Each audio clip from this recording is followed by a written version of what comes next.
That's what had happened to Bridget's mother, the woman whose life they were gathering to celebrate today. She beat breast cancer for years, but that was merely round one. When the disease came back swinging, it landed the ultimate knockout blow. Poor Bridget. She was still so young. They all were. Each of them would be missing a parent when it finally came time to walk down the aisle, when they had kids of their own, when they made any big change or achieved a special accomplishment. Amy was 29 now, but Bridget had only just turned 23. She'd become the kid sister of their friend group, so naturally they all wanted to take care of her, now that her mother had passed on too. The last thing Bridget needed was Amy envying her today.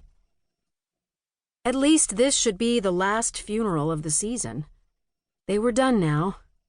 Losing the last of the parents gave them the clearance to move forward with life. They could finally exit that torturous cycle of caregiving, loss, and grief. Just one more funeral. That's all that was left before they could start to live again. Amy sighed and checked over her appearance one final time before heading for the door. With any luck, the funeral dress could be put in storage after this. Or maybe even ceremoniously burned.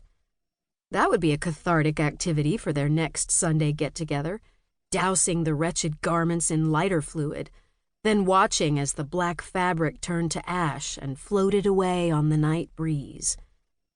Picturing it now comforted her in a way little else had. Why couldn't they have belonged to one of those cultures that burned their dead on a massive pyre?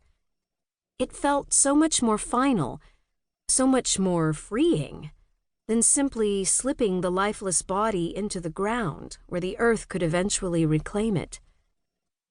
Even though she still hadn't come to terms with it all, Amy knew the socially acceptable length of time for mourning was nearing its end. In just a couple days, she'd return to her position as a second-grade teacher at one of Anchorage's top elementary schools. She couldn't be teaching the children stories and simple math equations when she was fixating on the way the undertaker's makeup job had turned her mother into a caricature of herself. No, Amy's job was to be the peacemaker, the cheerleader, the smiling face that everyone loved seeing in the mornings. She was terrified that loss had changed her, though. Not just the loss itself, but the manner in which it was sustained.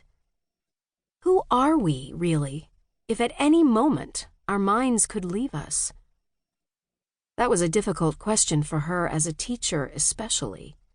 After all, it was her job to shape young minds and prepare the next generation. But all the preparation in the world couldn't save them from life's awful eventualities. There was no way to plan for a broken heart, a lost family member, or any number of terrible tragedies that plagued humankind. But could she say that aloud? No! Lately, Amy had to keep everything stuffed deep down, lest it escape and wreak havoc on the remaining pieces of her life. There was no place deep enough, however, that she could hide from herself. If only. Returning her thoughts to the present day's agenda, she pulled up outside Bridget's family church, a squat brick building that looked more like a school than a place of worship. It didn't take long to find her friends. They all waited outside the main door, ready for a fresh round of hugs once Amy joined them. She expected to find Bridget in tears, but instead her youngest friend wore a bright smile and a tropical floral-patterned dress. "Thank you for coming today. We have a really beautiful celebration of Mom's life planned." Amy nodded and searched through her purse for a tissue. Well, if Bridget wasn't going to cry today, Amy could cry enough for the both of them. She'd met Bridget's mom a handful of times and always enjoyed their visits, but mostly she mourned for herself today, for her own mother. Still, wasn't the pain supposed to be gone by now?